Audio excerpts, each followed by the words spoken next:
The sky above the palace was full of shining lights that looked like tiny pearls hung across dark silk. Far beyond Earth, there was a great and peaceful kingdom ruled by a wise and kind queen named Alara. Her people were known for their grace and intelligence. Their cities were tall and bright, with towers that touched the clouds and roads that floated like ribbons of silver.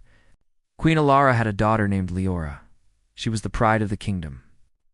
Her eyes were calm and bright, her voice soft like music, and her presence so gentle that even the wind seemed to move slower when she walked past. Yet even with all her beauty and wisdom, there was something missing in her heart. Leora's life was perfect in the eyes of others, but to her it often felt empty. Every day she attended lessons on leadership and diplomacy, and every evening she sat in large halls listening to speeches from officials and guests. The food at the palace was said to be the finest in the galaxy, shining with color and strange shapes that glowed faintly under the lights. But to Leora, the dishes had no warmth. They were cold things, too perfect, too measured. She longed for something that felt real, something that carried more than taste. The palace was in constant motion that week. A great celebration was being prepared. The kingdom had invited visitors from Earth, the small blue world that everyone spoke of with quiet wonder.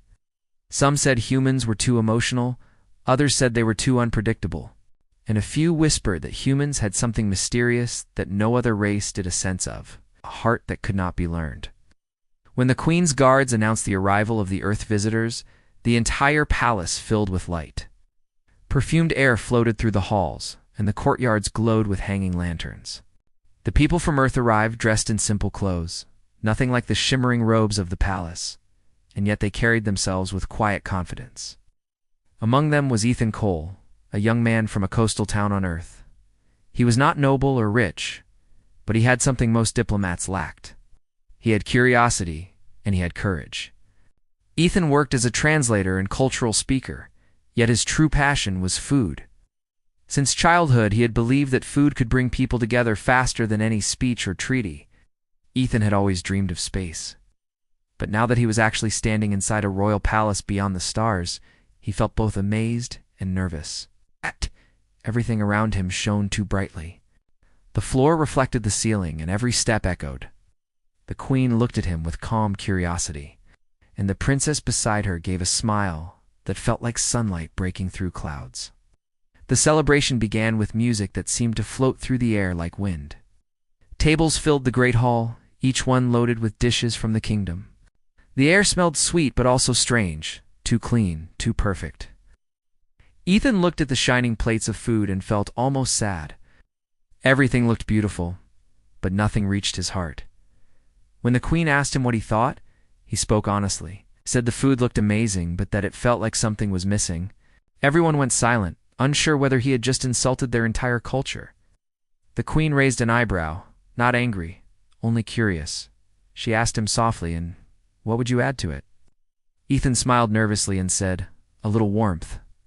Later that evening, while others danced and talked, Ethan walked through the palace gardens. The air was cool, filled with the scent of pale flowers that never stopped blooming. He found a small corner near the kitchen and asked permission to use their tools. After a few moments of surprise, the cooks allowed it, curious about what this human might create. He pulled out a small, portable stove he had brought from Earth, along with a few simple ingredients: eggs, oil, salt, pepper, and herbs that reminded him of summer mornings. He began to cook. The sound of sizzling oil filled the air, soft yet full of life. The smell drifted down the hall, finding its way to the princess's chambers. Leora had never smelled anything like it. It was not sweet or sharp. It was warm. It smelled like something she could not name. Following the scent, she walked quietly to the courtyard and found Ethan standing by the small stove. He bowed quickly, almost dropping his pan. She smiled, watching the golden color of the food as it cooked. "What is that?" she asked. Ethan looked up, smiling sheepishly. "It's called breakfast." Leora tilted her head, repeating the word slowly, as if tasting it. "Breakfast." He served her a small plate, unsure if she would even try it. She took a single bite. Her eyes widened as warmth spread through her like sunshine through glass. It was simple food, soft, rich, and full of something she had never known before. For the first time in her life, the princess laughed softly while eating. The music in the big hall continued far away, but to her the only sound that mattered was the gentle hiss of a pan and the quiet voice of a human who had shared not just food, but heart. That night would later be remembered by many as the moment when flavor broke the border between worlds. The next morning came with a soft glow streaming through the tall glass windows of the palace. The great halls were quiet, but the story of the strange human cook had already traveled from one end of the palace to the other. Servants whispered as they carried trays of breakfast and laughed softly, amazed that a man from far away had dared to cook something of his own inside the royal kitchens. Ethan woke early, could hardly believe what had happened the night before. The princess herself had tasted his food and smiled.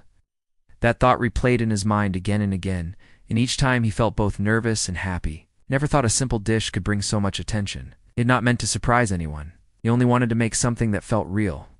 Down in the royal garden, the air was fresh. A little mist hung above the bright flowers, and water ran gently through clear stone channels. Ethan carried a small tray, straying tools and a few fresh fruits from earth. He had promised the kitchen staff he would make something different that day. He thought of making something that could be shared, something that would taste sweet and light. He decided to make pancakes. As he set up his small stove again, a quiet voice spoke behind him. "You are up early." He turned and saw the princess standing there. She did not wear her shining crown or royal robes. She looked simpler that morning, with her hair loose and light falling gently on her face. Yet she still looked as graceful as the rising sun. Ethan bowed quickly, then laughed softly.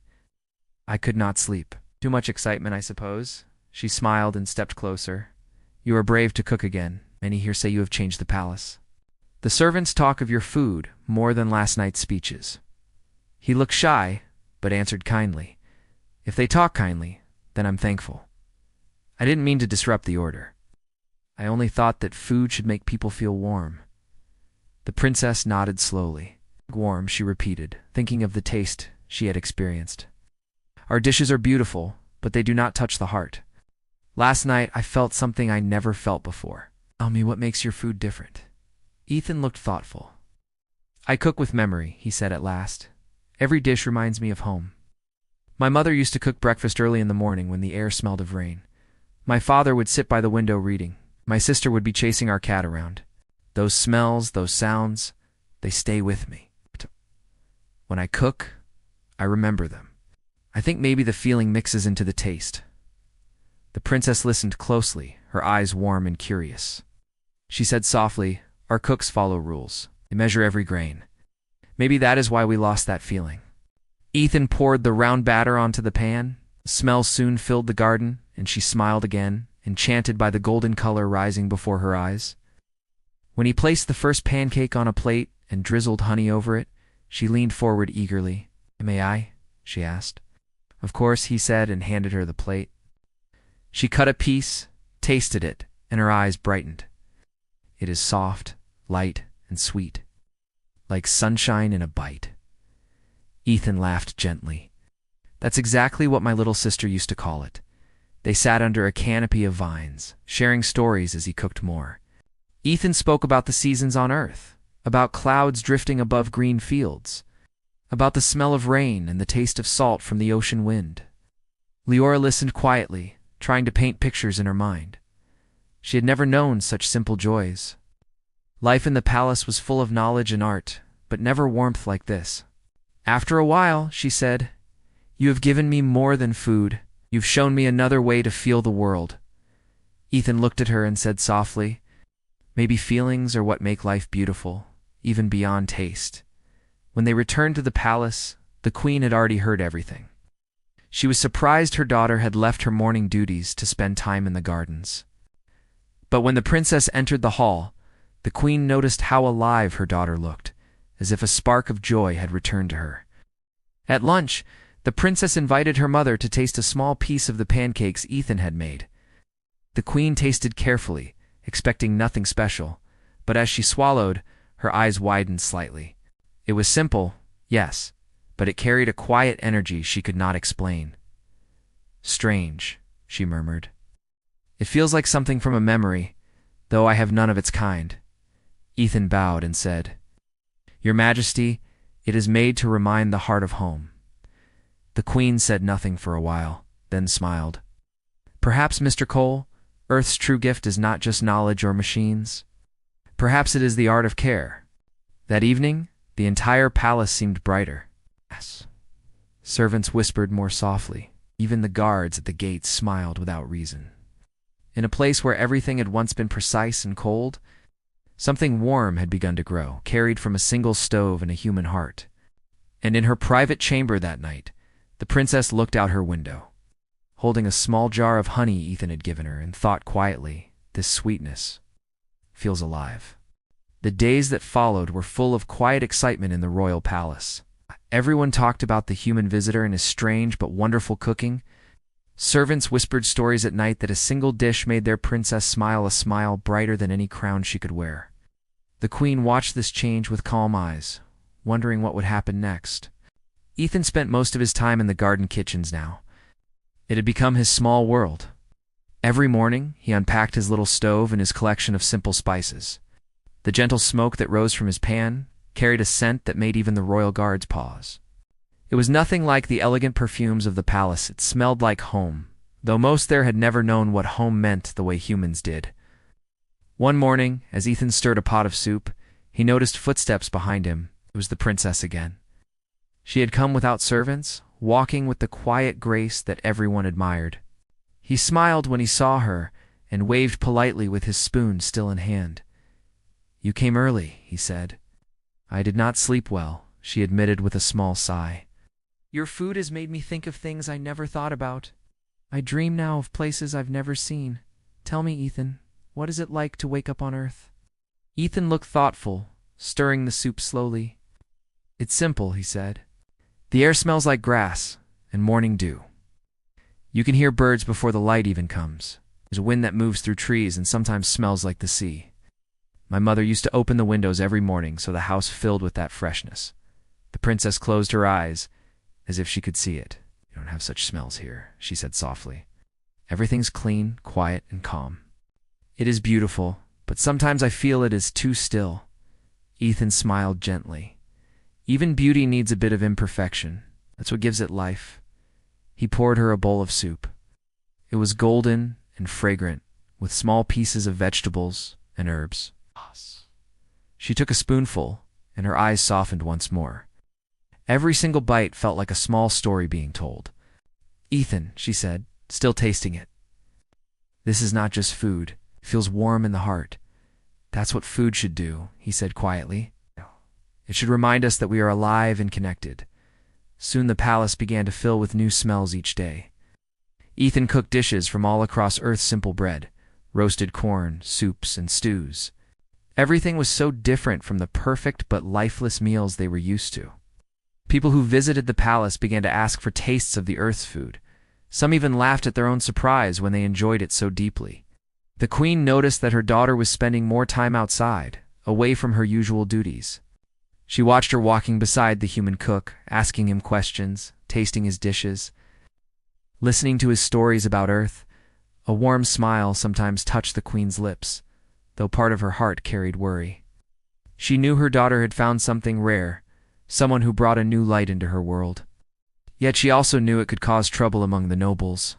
One evening, when the sky turned from silver to deep violet, the queen invited Ethan to dinner in the royal hall. The room glittered with crystal lights hanging high from the ceiling, but the air felt heavy with formality. Ethan stood tall but nervous, his simple clothes making him stand out among the shining robes. The queen spoke kindly, but directly. "Ethan, you have done something I did not expect. You changed the heart of this palace. My daughter smiles again because of the peace your food brings. But I must ask, what drives you to share such things so freely?" Ethan looked at her, his voice steady but humble. "Your Majesty, I believe food should bring people together. It helps us see that we aren't so different after all. When we share a meal, there is no distance between us, only understanding." The queen listened silently for a moment. Then she said, "Your words are simple, yet they carry truth. Still, you must understand, change comes slowly here. Some will not be pleased that a human has altered even the smallest tradition." Ethan bowed slightly. "I do not wish to change your world, only to share a piece of mine." As he spoke, the princess looked at him across the table, her eyes shining softly, proud of his calmness. The queen saw that look and said no more. After dinner, Ethan and the princess walked together through the quiet garden where the stars shimmered above them. They walked past the pool of still water that reflected both their faces. The princess said, "Do you think people will ever understand why your food matters?"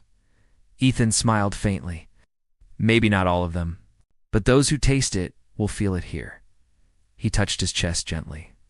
Sometimes the heart knows before the mind does. They stood in silence for a while, listening to the soft wind move through the trees. For the first time, the palace no longer felt distant or cold. It felt alive.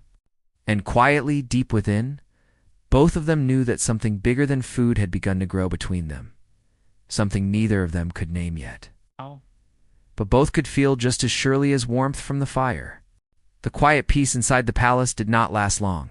Though many had grown fond of Ethan's warm food and gentle manner, not everyone was pleased. Some of the royal advisors began to whisper their worries to the queen. They said the human visitor was changing their people too quickly. They said Earth's simple ways did not belong among their high traditions. They feared their princess was beginning to care too much about him. The queen listened to every word but said little. She had seen the change in her daughter's eyes. Leora had become more joyful, curious, and full of life. The queen had not seen her so bright since she was a child. Still, she knew that gossip in a royal court was like wind in dry grass. It spread fast and burned quietly until trouble followed. Ethan noticed the change in the air too. The guards no longer greeted him with friendly nods. The palace staff spoke in softer tones when he entered, their smiles uncertain. Even the kitchens felt colder. But he tried to keep his heart calm. He told himself he had come to share kindness, not to make trouble. That morning he decided to prepare a dish that would lift spirits again. He found fresh grains, milk, fruits, and honey, planning to make a simple pudding that reminded him of his hometown. He focused quietly on his work, humming a tune his mother used to sing. The smell of the dessert soon filled the kitchen with warmth again. The sweetness rose like a melody in the air, drawing even the shyest of servants closer. Leora stepped into the room just as he finished the first bowl. She smiled when she saw him, though there was a trace of worry behind her joy. "They say my mother's council is unhappy," she said softly. "They think your food will make our people forget who they are." Ethan put down his spoon and sighed. "I never meant to take anything from you or anyone else. I only wanted to share something real. Maybe they just need to understand it better." She walked closer and looked at the steaming dish on the table. "And this," she asked, "is something real again?" He nodded with a faint smile. "This is comfort," he said. "We call it home pudding. It tastes of rain and evening stories." She tasted it carefully. For a moment, she closed her eyes. The sweetness spread gently through her. "Yes," she said. "It tastes like peace." Later that day, a royal messenger came to Ethan with a letter from the queen. She asked him to present his food officially before the court as part of the celebration banquet that night. He felt both proud and nervous. He understood that this was more than a meal, it was a test. When the evening came, the great hall shone brighter than ever. Golden lamps lined the walls, and tables were covered with silver cloth. The queen sat high upon her throne, her crown glowing under the lights. The nobles stood along the sides, their faces calm, but their eyes sharp with judgment. Ethan walked into the center with quiet steps. He carried only what he needed, a few bowls of the pudding, a tray of fresh fruits, and the small spoon he had always used. He bowed deeply before the queen. "Then show us," she said, her tone steady and thoughtful. He began to speak as he worked. His voice was calm, but full of heart. "Your Majesty and everyone here," he said, "I have traveled far from my world, but what I bring is not strange or dangerous. What I bring is the memory of people sitting together, of laughter shared between family and friends. Food can speak in a language deeper than words. It reminds us that no matter how far apart we come from, warmth tastes the same." There was silence in the room as he served the pudding. One by one, the nobles tasted it. Some looked puzzled at first. Others seemed thoughtful.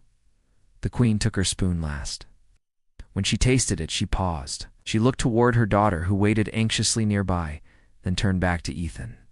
"It is simple," the queen said after a long moment, "but it has heart." Leora smiled with quiet relief. But before she could speak, one of the senior counselors stepped forward and bowed deeply. "Your Majesty," he said sharply, "this may taste kind, but it is dangerous. Emotion weakens the order. If this continues, the young princess will forget her duties and follow this human's path." The hall grew tense. Ethan stood still but calm. The queen looked at him. "What do you say to that?" Ethan met her gaze without fear. "I say that kindness does not weaken souls. It strengthens them. Understanding another person's heart doesn't take away your own, it makes both stronger." For a long time, no one spoke. Then the queen slowly smiled. "You speak with honesty, and I cannot deny truth." She turned to the court. "Perhaps it is time our people learn that the heart and the mind can work together." Let the celebration continue. There was quiet applause, hesitant at first, but growing.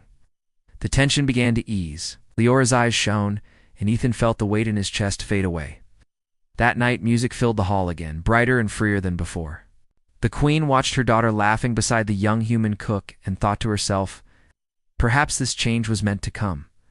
Outside, beyond the glittering towers, the stars seemed closer than ever, shining down on a new kind of peace born from something as simple and human as sharing food. The next morning came with golden light pouring through the palace windows. The air was calm, and the sound of gentle music floated from far away. The great banquet had ended, and with it came a quiet change that no one could ignore. The people of the palace spoke softly, but their words were full of wonder. They said the queen's face had softened with warmth, and the princess's laughter had sounded like spring after a long winter. Ethan woke before dawn, his mind still full of last night's moments. He could hardly believe what had happened. His simple dish had touched the hearts of an entire court. As he washed his hands and cleaned the small tools he had used, he thought of how far he was from his little house on Earth, yet how close he felt to home. He stepped outside into the palace garden. The morning air smelled of dew and flowers. Everything seemed brighter, the trees greener, the water clearer. He stood for a moment, breathing it in. Then he heard soft footsteps behind him. The princess was there, dressed in plain clothes again, her face shining with quiet joy. "You changed everything last night," she said gently. Ethan smiled. "Maybe only a little. Your mother's heart was already open. It just needed a reminder." She laughed quietly.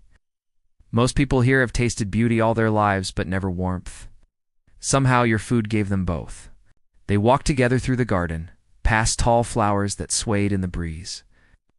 The guards who stood nearby no longer looked suspicious. Some of them even smiled as they watched the two walk and talk like old friends. As they came to the fountain at the center of the garden, Leora stopped and looked up at the morning sky. "Do you think," she asked softly, "that your world will understand ours someday?" Ethan thought for a moment before answering. "I think understanding begins not with words but with sharing. If people shared meals the way we did, I think peace would not be so hard to find." She looked at him with tenderness. "Then you have done more than you realize. You taught us to feel, not just to think." Later that day, the queen held a small gathering. For the first time, she invited both her people and the human visitors to sit at the same table, without formality. There were no long speeches, no fancy decorations, only long wooden tables filled with food prepared by both Earth cooks and the royal kitchen. Ethan guided the cooks gently, showing them how to mix flavor with care. Together they prepared bread, soup, roasted fruits, and warm desserts that filled the hall with a smell like sunlight and memory. When everyone sat down, the queen raised her glass and said warmly, "Let us begin not as strangers, but as friends." It was a simple sentence, yet it carried more power than any treaty could. Forks clinked, laughter echoed, and for the first time in history, two worlds shared more than politics. They shared joy. As the evening went on, Ethan found himself beside the princess again. She watched her people eating happily, her heart full of gratitude. "I never thought food could change so much," she said softly. Ethan looked at her with a calm smile. "It's never just food. It's a memory, a feeling, and a bit of ourselves served on a plate." The music grew softer then, and they stood together near the balcony. Outside, the horizon stretched endlessly, filled with stars. He handed her a small cloth pouch. She looked curious and opened it slowly. Inside were a few seeds, tiny and plain. "What are these?" she asked. "Seeds from my home," he said. "If you plant them here, they'll grow into herbs we use in our kitchens." "I thought it would be nice for your garden to remember a little bit of earth." Her eyes softened as she looked at the seeds. "And if these grow," she said, "they will remind me of you." Ethan smiled but said nothing. The night breeze moved gently through the balcony, carrying the light scent of honey and spice from the hall. They stood in silence for a long while, watching the stars shimmer like candles in the vast sky. Days turned into weeks, and the story of the human cook spread far beyond the palace. More guests arrived from both worlds, eager to taste his food and to learn the meaning behind it. Men and women began to eat together not for power or politics, but for understanding. It became a tradition to start every important meeting with a shared meal, a habit born from one man's kindness and one princess's open heart. One evening, as the sun set behind the distant hills, Leora walked through the garden. Beside the fountain, the first of Ethan's seeds had begun to sprout, small green leaves reaching toward the light. She smiled, touched one softly, and whispered, "You kept your promise?" Ethan appeared beside her, carrying a small basket of fresh fruits. Together, they sat by the fountain, tasting the sweetness of the fruits in the quiet glow of twilight. Neither spoke for a long time. They didn't need words. The garden around them spoke enough: the gentle rustle of leaves, the shimmer of water, and the faint scent of earth's herbs growing side by side with royal flowers. In that soft silence, they both understood something greater than food, greater than any kingdom. What had begun as hunger had become friendship, and friendship had bloomed into something that would last. Forever warmth shared between two hearts under a sky filled with endless stars.